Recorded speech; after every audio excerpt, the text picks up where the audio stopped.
आज हम formula revision में पढ़ेंगे फोटॉन्स एंड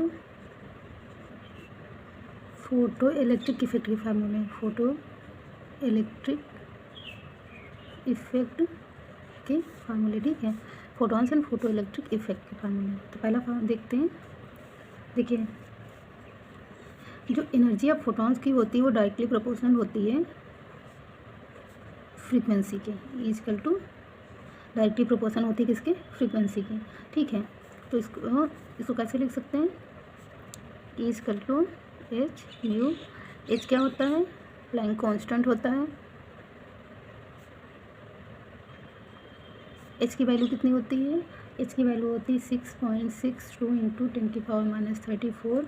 यूनिट इसकी जरूर याद रखेंगे, ये होती है जूल पर सेकेंड, ठीक है। अब इसको और कैसे कैसे लिख सकते हैं, इक्वल टू एच म्यू, और ये फ्रीक्वेंसी किसके बराबर होती है, सी बाई लैम्डा, ठीक है। तो ऐसे भी लिख सकते हैं, एच फ्रीक्वेंसी की जगह सी बाई लैम्डा। और इसको कैसे लिख सकते हैं, ये आप फार्मूला आप सबने पढ़ा होगा, equal to M C square, ठीक है। तो इसके ये इतने फार्मूले हो गए, ओके।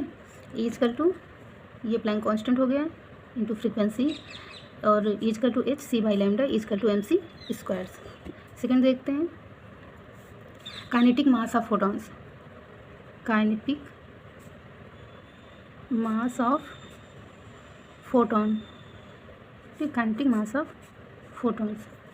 ये अभी फार्मूला पढ़ा था ना, E equal to M C square. इसमें से क्या करेंगे, इधर M equal to E upon C squares, ये हो गया काइनेटिक मास ऑफ फोटॉन्स। अब इसको और कैसे कैसे लिख सकते हैं, देखिए यहाँ से M equal to E upon C squares.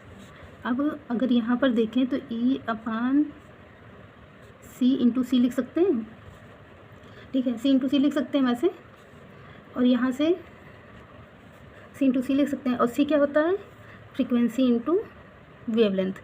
तो यहाँ पर क्या लिखते हैं, ई अपान सी की जगह क्या लिखते हैं, फ्रीक्वेंसी इंटू वेवलेंथ, और एक सी यहाँ पर लिखा रहने देते हैं। तो ये क्या हो जाएगा, ई सलू क्या होता है, एच इंटू ये फ्रीक्वेंसी, ये हो जाएगा frequency into wavelength into speed. तो ये कैंसिल हो जाएगा। तो यहाँ पर क्या आ जाएगा, M equal to H upon wavelength into speed. तो यहाँ पर कितने फार्मूले आ जाएंगे, M equal to E upon C squares, E की जगह क्या लिख सकते हैं, H into wavelength frequency upon C squares, या फिर एच अपान ये क्या हो गया, वेवलेंथ लैम्डा इंटू सी। तो ये kinetic mass of the photons के इतने फार्मूले आ गए, ठीक है।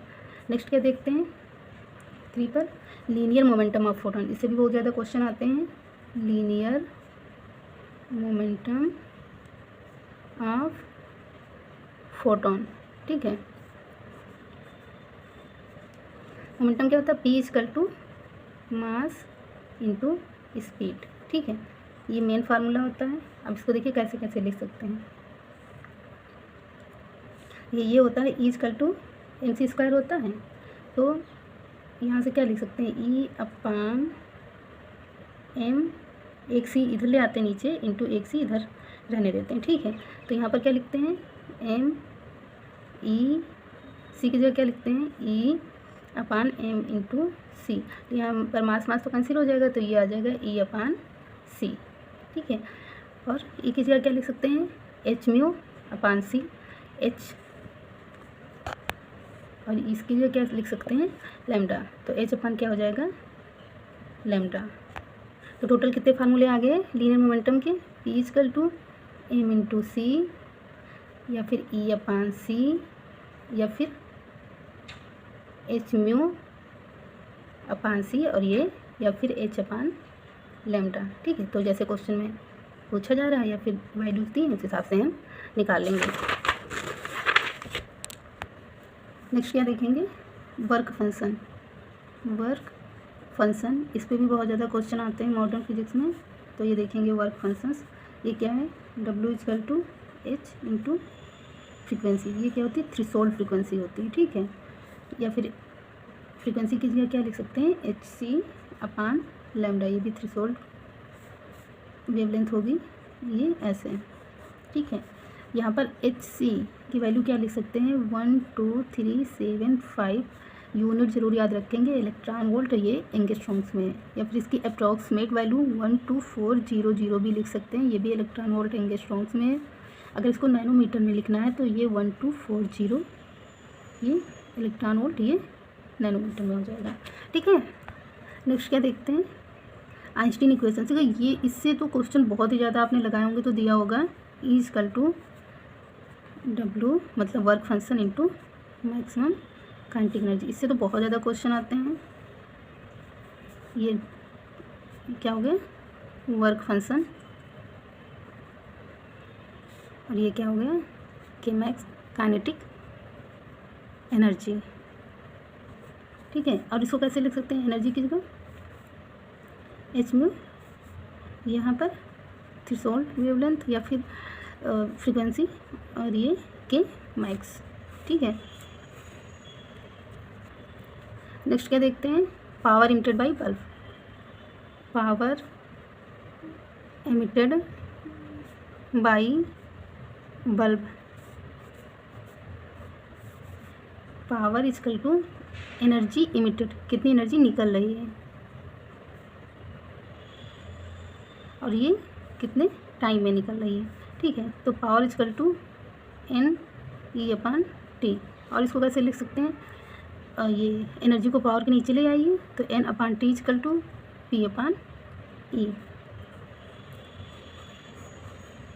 इससे क्वेश्चन बहुत आता है। ये क्या हो गया, number of photon per unit time, number of photon per unit time, ठीक है। और ये क्या हो गया, आउटपुट पावर, आउटपुट पावर, ठीक है। नेक्स्ट देखते हैं इंटेंसिटी। इंटेंसिटी क्या होती है, एनर्जी इमिटेड पर unit time per unit area, इसमें क्या आ जाता है, एरिया आ जाता है। तो इसको कैसे लिख सकते हैं, intensity equal to N E upon T, क्या था, पावर अपान पर यूनिट एरिया, ठीक है। जैसे क्वेश्चन में दिया है, अगर एनर्जी दी है, एरिया, टाइम सब दिया है तो इसको लगा लीजिए, अगर पावर दिया है तो इस फार्मूले से निकल आएगा।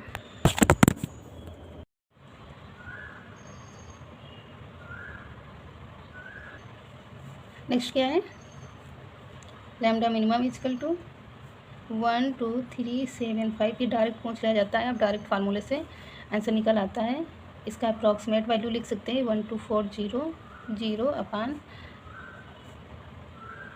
वोल्टेज इंटू ये एंगस्ट्रॉम्स, ये कितने किस में रहेगा, वोल्ट में, ठीक है। और ये एंगस्ट्रॉम्स में वैल्यू दी है, ठीक है।